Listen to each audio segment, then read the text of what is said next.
Ready? Go. Fire away. Okay, well, welcome to episode 3 of The Groomer Next Door. I will be your host today, Chris Green. Sarah is at the shop right now. She has lots of dogs to tend to, so I'm going to be running solo today.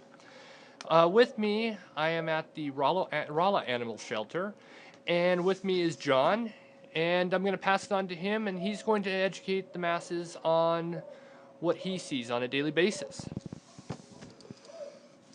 I'm John Redshaw. I am the supervisor for the Rolla Animal Shelter.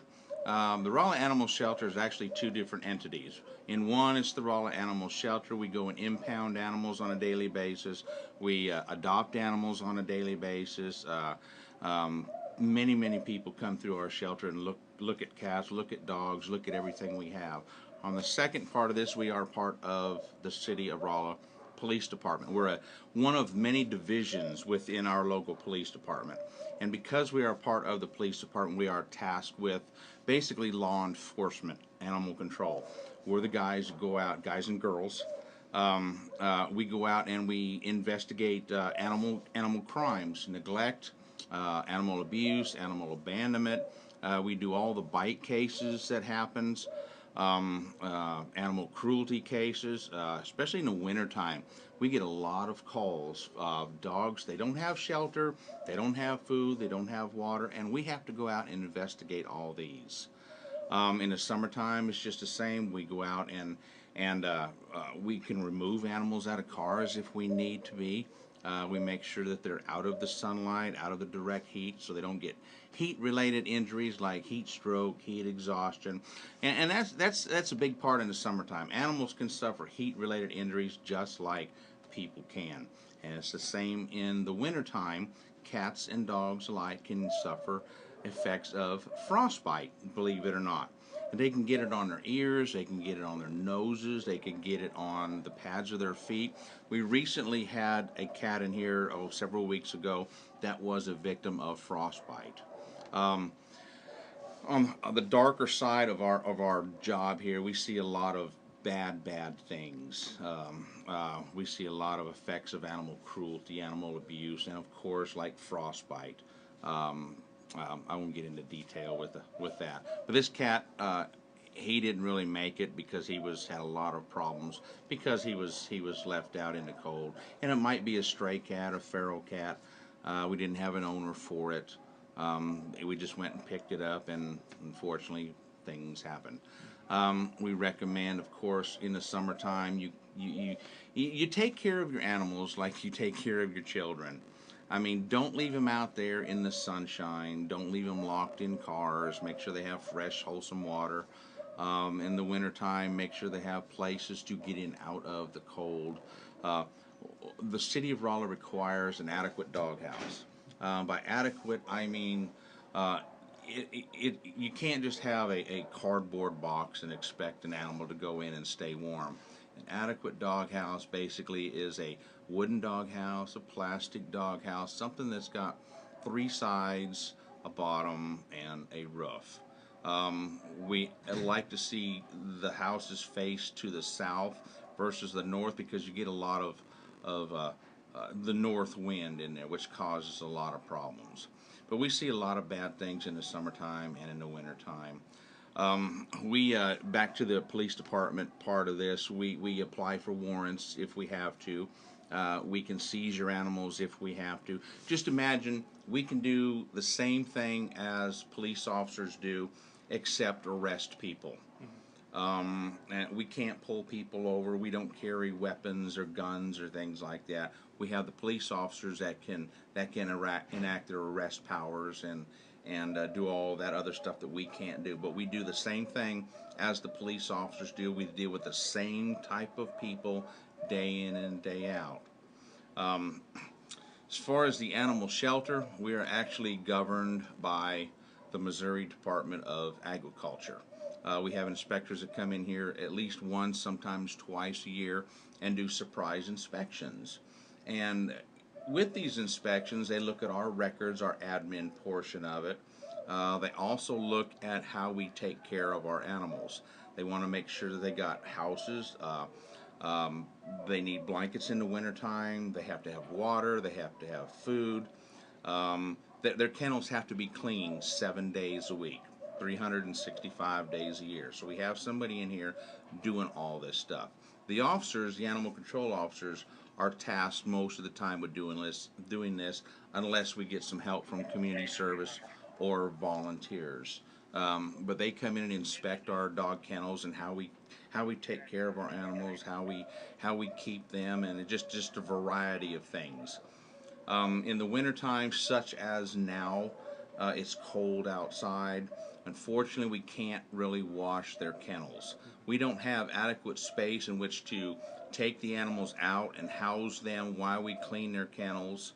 And if we did clean them and wash them out, they freeze. So we get in there and we clean them the best we can. We can scoop the stuff up. We can change blankets. We can actually damp mop these kennel floors to get some of the stuff up. But as far as actually taking a hose out there and washing the kennels, we can't, because the kennel floors will freeze and the sidewalks will freeze. Of course, that constitutes a liability if somebody was to come in here and fall down because we have ice all over the sidewalks. We pride ourselves on our adoption rate and the way we take care of our animals. It's not such a good deal in the wintertime like now. It's really, really aggravating that we can't go out and clean our kennels. Most of the time when it's warm, you can come into our shelter. You will not smell the cats. You will not smell the dogs. Everything is just perfectly clean and spotless. And we pride ourselves on that. And the inspectors have come in here, and we have got very, very high ratings on our cleanliness and our upkeep of the shelter. Unfortunately, like I said, now we can't wash right now because of the cold weather. But our adoption rate runs anywhere from as low as 80% to as high as 100% on a monthly basis. We do two different analysis. We do a monthly adoption rate, which means how many animals we adopt during that month, and then we do an annual average adoption rate. Basically, our monthly adoption rate can be 96%, and then you take that monthly adoption rate, divide it by the number of months, and of course that gives us our annual average. Our annual average runs in the 80s and high 90s. We closed out 2013 with a 96% annual adoption rate and a 100% monthly adoption rate. So I think we do a pretty good job. We're here Monday through Saturday. Basically, since we're animal control officers, we have to be here from 8 o'clock to 5 o'clock, 6 days a week. We're closed Sundays, but we still come in and clean the kennels. We just don't do any animal control calls on a Sunday. But we're here 8 o'clock to 5 o'clock, Monday through Saturday. We come in here at 8 o'clock, and from 8 o'clock to 12 o'clock, we go out there and we focus on cleaning. When we can wash, of course we wash. But we focus on the cleaning. We clean cat cages, we sweep the floors, we mop the floors, we clean dog kennels, we do all that stuff, and then we open up to the general public from 12 o'clock to 4 o'clock. And then from 4 to 5, of course, we wrap everything up, we follow up on calls, we finish reports and whatever else we have to do.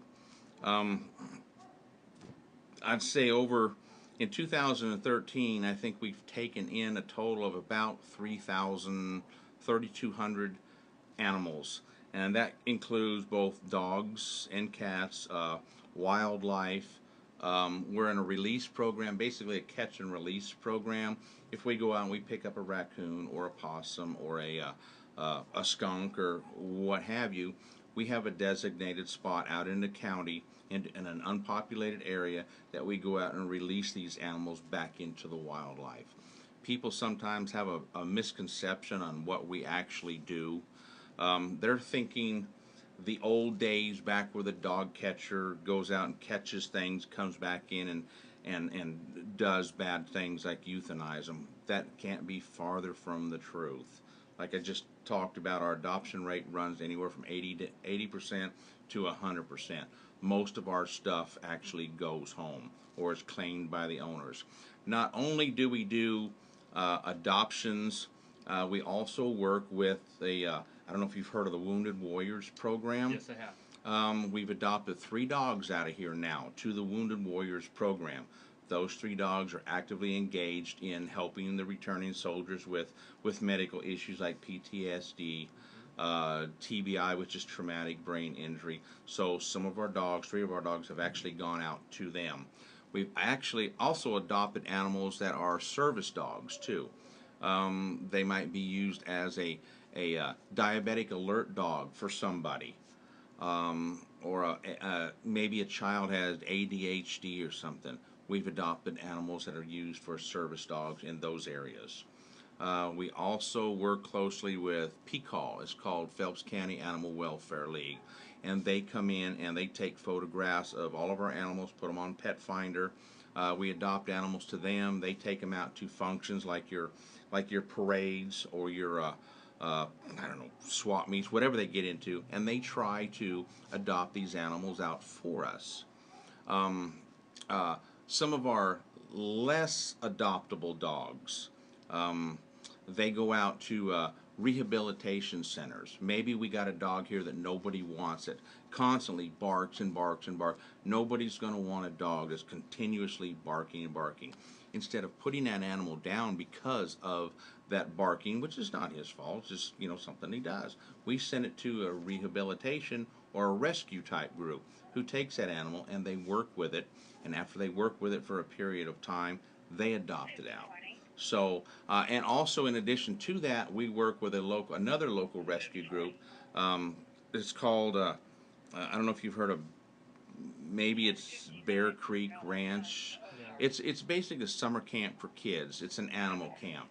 And they come in a lot of times in early spring and get a bunch of animals from us, dogs and cats, and they take them out there and they teach kids how to work with animals, how to take care of animals. They have a vet on staff there that comes in and spays and neuters the animals, gives the animals vaccinations, and then after that program is over, a lot of the clients there, they in turn take the animals home with them, so they adopt them out. So we do a very, very good service in our shelter. I mean, in addition to those services, we offer a live animal trap service. In the springtime, we go out and we lend out live traps, and people trap nuisance animals like skunks and possums and raccoons and things like that. So, I mean, we are constantly busy. I mean, doing lots of things. Well, that's really informative. I didn't know majority of things you said, and this is of course from Phelps County in Rolla, Missouri. So if you're listening in Missouri or you're listening in either coast or even overseas right now, take a look at your local animal shelter, because as you can tell, they do a great deal for the community. And there's a lot of things I didn't even know about right now that I'm even being educated as I'm sitting here listening to this. So wow, that was absolutely informative. I have a few questions on my part, and of course, at any time, I mean, definitely add more, because this is from somebody like me. I don't have any of this stuff. All right. What is some of the main reasons why dogs end up in the shelter? There are several different reasons why animals wind up in shelters. It can be simply because they got loose and we pick them up as stray animals. It can be they're abandoned. Somebody doesn't want them anymore for some reason. Maybe they can't take care of them. Maybe they got financial problems. Maybe they can't feed them. We have it's not a big problem with people abandoning animals, but we find this a lot out in the county. People are taking puppies and dogs into county areas, rural county areas, and basically dumping them off. So we take in a lot of animals as strays, unwanted or relinquished, for lack of better words. If you can't take care of them, you can relinquish it to the animal shelter. We pick up animals from soldiers at Fort Leonard Wood. They bring them in. Maybe they're PCSing or changing duty stations, and they can't take their animals with them. So they bring them into the animal shelter so we can adopt them out. We take in animals for safekeeping. Maybe somebody's involved in an accident on the highway, or somebody is or having a medical problem, and we have to respond. And they can't take care of their animal. I mean, they're the only ones there, and they need somebody to take care of their animals, especially if they're in a traffic accident or something. We'll take them in and safe keep them for a while until they get better and they can come back in and claim their animal. We also take in animals for bite cases. Maybe an animal involved in a bite situation. We have to bring it in here and quarantine it for a couple of days. So we see animals from a variety of places for a variety of reasons. Now, when you alluded to bite case, that kind of gives a sidebar to it. Do you have a lot of training issues where maybe a dog had training issues on tearing up a couch, tearing up a house of some sort, something in the house? Do you get cases like that? As far as animals coming into the shelter, oh Yes. sure, we see that all the time. Um, People, they have animals that don't get along well with their kids, or they don't get along well with their other animals. It's called basically the alpha animal. If they've had a cat for 10 years or a dog for 10 years and they bring another animal into the environment, this animal's going to go, hey, look, I was here first. I don't want anything to do with you. Sometimes it doesn't work out right for whatever reasons, and they have to relinquish the animals. And we've also had several cases of where, believe it or not, people have bought new furniture, and the dog pees on the furniture or tears up the couch or pees or poops on the rug, and they come in and say, I can't do this. I just got new furniture and new rugs, and this dog is peeing or pooping on it, and I just can't have it. I don't want to give it up, but I have to for that reason. So yeah, we do see a lot of animals coming in for that reason. Do you have anybody specifically in town that you guys contact to help train this pup in the etiquettes of not peeing on furniture, tearing up furniture? We have a couple of animal trainers, basically. I don't know right offhand who they are, but we refer a lot of our animals to these people. We have these names and stuff on file, but if we do have a problem animal or a problem child, basically, and somebody wants to adopt or does adopt this animal, we can give out these names and they can actually take it to these people and have their animal obedience trained. You know. That's definitely a great piece of advice. So that's something that hopefully everybody who is listening, contact your local animal shelter. I'm sure everywhere they all have these types of names and Oh, sure. Yeah, yeah. Animal shelters all around the nation basically have the same problems. I mean, in a nutshell, there's actually more animals than there is people. A lot of your bigger cities have problems with adopting animals. They might, they might get in 400 or 500 animals a month. Whereas your smaller communities like Rolla, for instance, we take in a number of animals. Like I said, 3,000 or better animals a month. But on a daily basis, we might see, it just depends. We might take in 0 animals. We might take in 6 animals. It just depends on how many calls we actually get for stray animals running loose and the number of people wanting to bring them in. So basically, 6 days a week, we're seeing animals come in and we're seeing animals go out. In the wintertime, basically, we don't have a lot of wild animal problems, but we do have a lot of feral cat problems. And feral cats are a major, major issue. And we deal with this every day, just about. People have feral cat colonies, feral cat problems, and they don't know what to do with them. And then again, that's part of our live trap service. As an animal control facility, for a variety of different reasons, we don't go out and respond to cats running at large. We have ordinances. We go by ordinances on everything, animal control ordinances. For instance, it's a violation of Rolla City ordinance to have your dog run at large. It's a violation of Rolla City ordinance to not have a rabies tag on your dog. We can actually write summonses or tickets for those whenever we pick them up. Cats, on the other hand, cats just like dogs are supposed to have a rabies tag. But cats Cats, we don't really pick up cats for running at large. I know it's kind of hard to understand, but basically the ordinance says if you have a cat problem, the problem is the responsibility of the affected person. Meaning, I have a stray cat that's running around my property. I need a live trap to come out and catch these cats. They will actually come in. We will log them out or send them a live trap. They can go out and they can trap these cats. We do have people that deal with feral cats in this town. A lot of times we'll send them to the cats to them, or they come in and get them. I mean, we deal with every situation in a different way. It's just basically depends on whatever situation is at hand.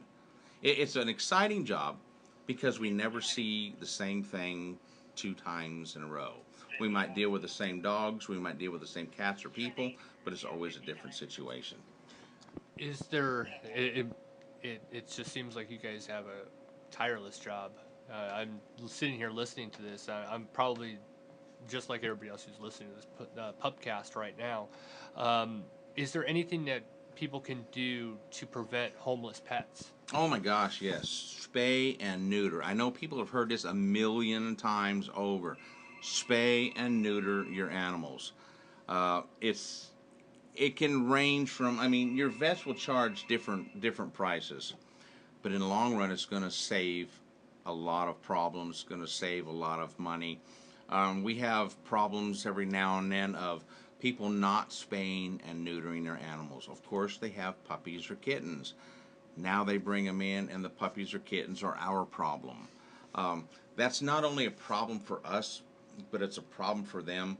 The City of Rolla Animal Shelter is a very small organization. We only have 19 cat cages and 24 dog cages. In the wintertime, we can pretty well accommodate several of them. Um, let me rephrase that. Every animal that comes in here, according to the Missouri Department of Agriculture, we have to basically segregate.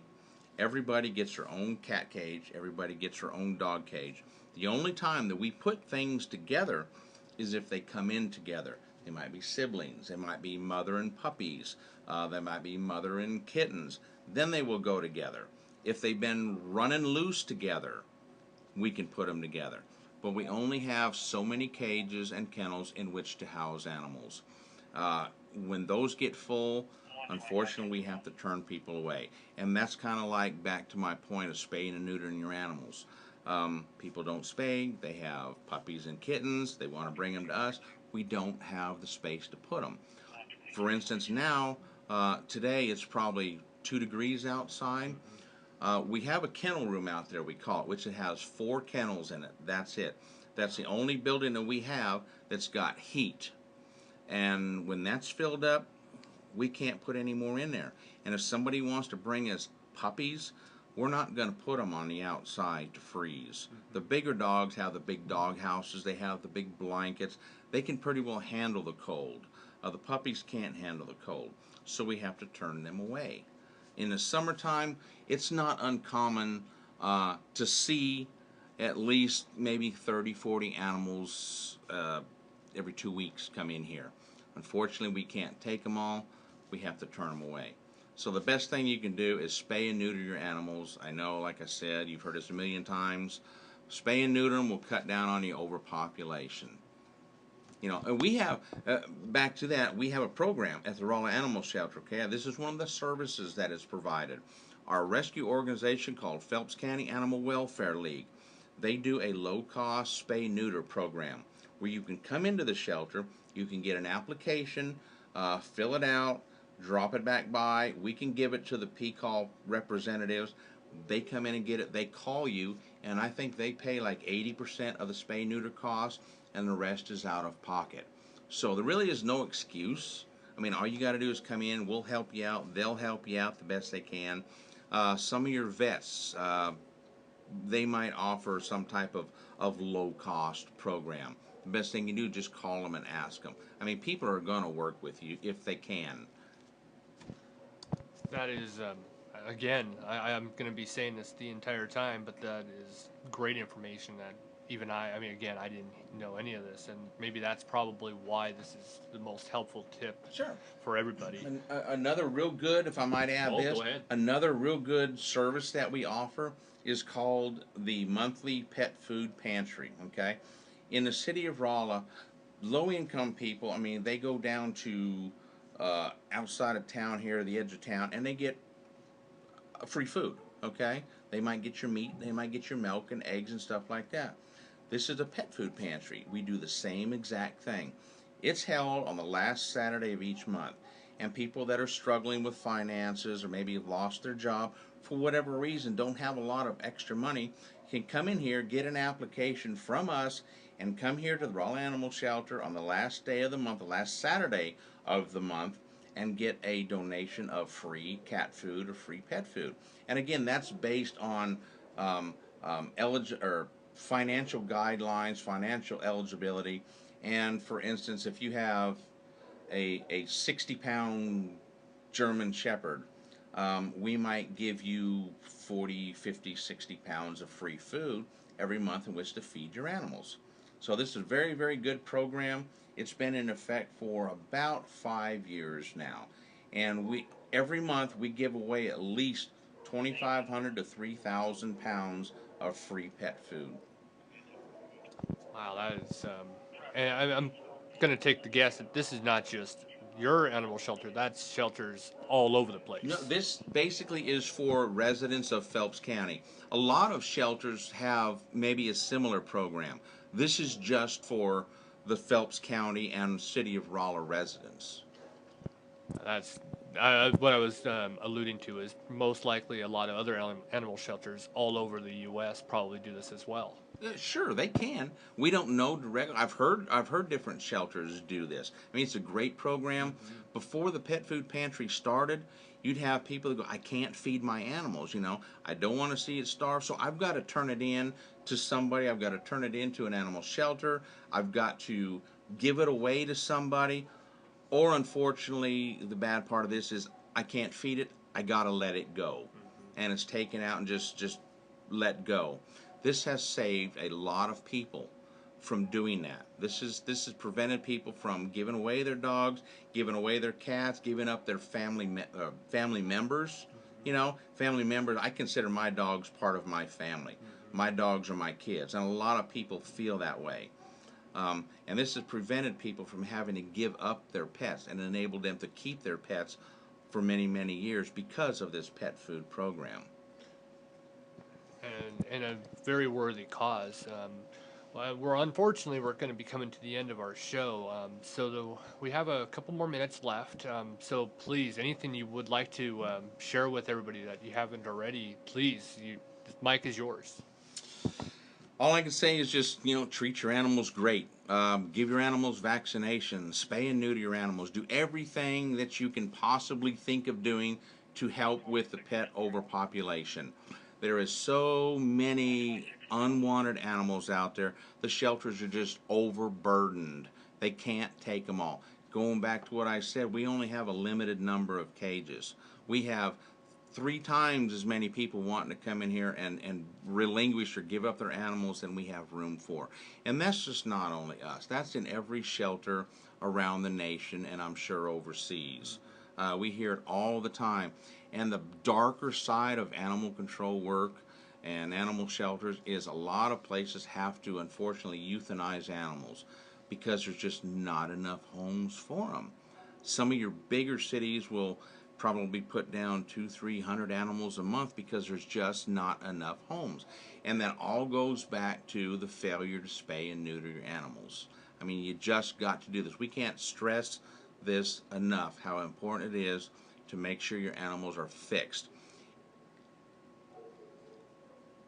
I'm at a loss for words here. I come to a blank. Yeah, no problem. Well, please give us a phone number and address to at least be able to come and see you at the animal shelter here in Phelps County.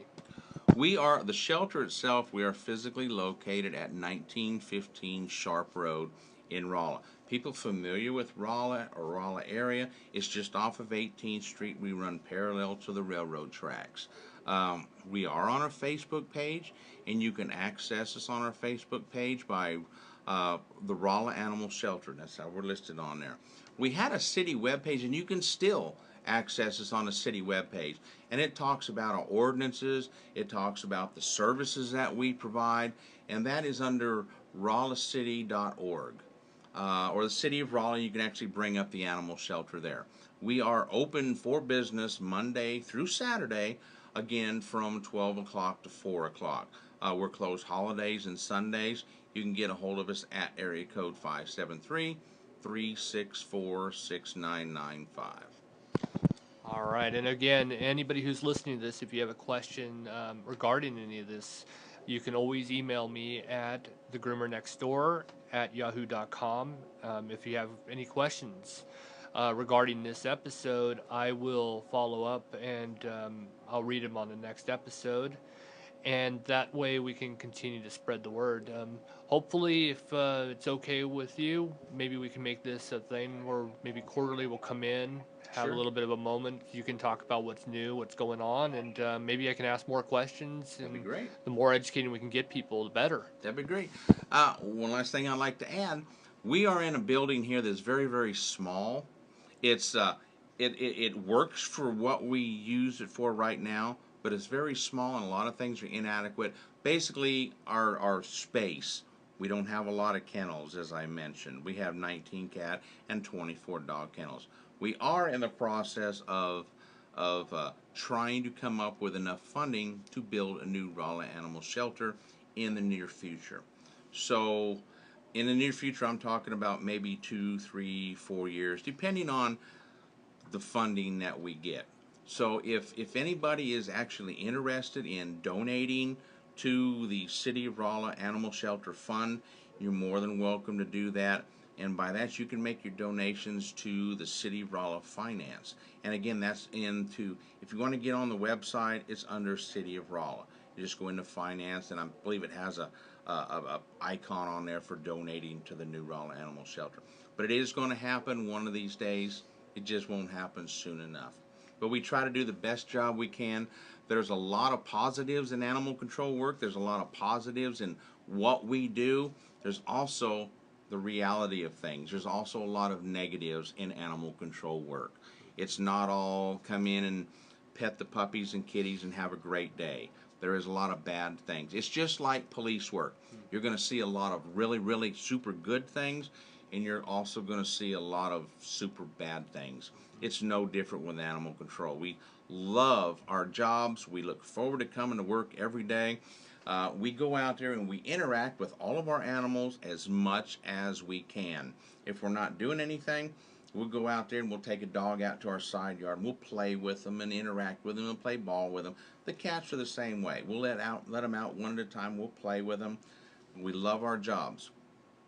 But there's a lot of bad parts of what we do. There's a lot of bad things that we have to see that a lot of people won't do. Understandable. Well, again, thank you for your time, and we will definitely be doing another episode here. I would love to hear from everybody who's listening. If you had any questions, please feel free to give us an email. Thank you for listening to this episode. Have a puptastic week. Bye.